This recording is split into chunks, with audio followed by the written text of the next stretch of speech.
Hello YouTube creators, I'm making this video in a similar fashion to Briley Bishop's open letter to YouTube because that seemed to get your attention and start to foster discussion, and I have similar aspirations for this video. First off, I want to acknowledge the concerns that I've heard expressed about the way that Google and YouTube are operating, namely that the channel redesign means that people feel like they can't express their own personalities through their channels anymore, the way that they're filtering the subscription feeds mean that your videos aren't reaching as wide an audience, and finally that Google and YouTube seem to be courting a lot more television and cable personalities and focusing on the top tier creators at your own expense. And you're right, that's what's happening, and it does make many of us miss the small pond YouTube where it was easy to stumble upon new creators and kind of build up an audience almost by accident. But I think it really leaves us three options as people who want to continue to create things and be a part of the community. We can rant and rave at Google in the hopes that they'll change their mind about their strategy. We can move to another video hosting platform.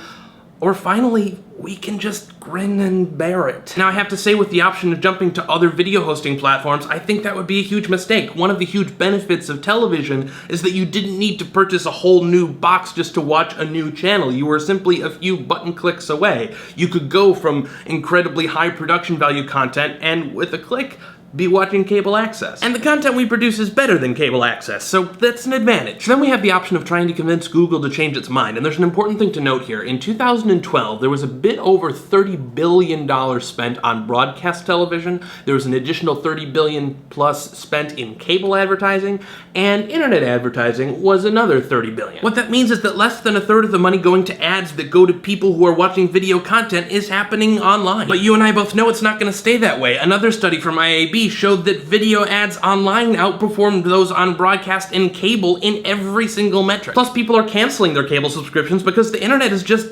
better. What this means is that over the next several years, there's going to be a lot of money going into the internet, and where is that money going to go? If Google doesn't appeal to these advertisers, what you're going to see is a whole bunch of cable networks starting up their own video hosting websites, and you'll have to have 87 memberships just to watch the stuff that you want to watch. And that's one of the main points of this video.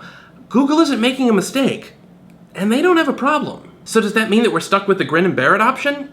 Maybe, but it's not as bad as you might think. The fact that Google is trying to get more and more people to stay on YouTube longer and longer, even if they're not watching our content, at least means that they're nearby. And here's the other really important point. YouTube isn't the community. They're just the hosting platform where the community happens to live right now. Ultimately, we're able to interact with each other through a whole bunch of different means, through collaborations and comments and subscriptions, yes, but also through social media and communities like Nerdfighteria. The fact that YouTube isn't making it easy to find your stuff doesn't mean that we can't make it easy to find each other elsewhere. YouTube content is different from broadcasting cable media, and no amount of changes to YouTube as a platform is going to change the fact that people want to watch the type of stuff that we make. YouTube is going to change, and they're going to chase after big money, but that's only going to hurt the community if we let that happen. So let me know what you think in a video response or comments, and share this video out. I'd like to have this discussion about how we as a community can operate and whether or not it's really dependent on YouTube at all. And much like Briley's video, I'm going to shout out a few channels that I think you really should take a look at if you have the time. We'll be okay, I promise. Have an awesome Monday, and I'll see you on Wednesday.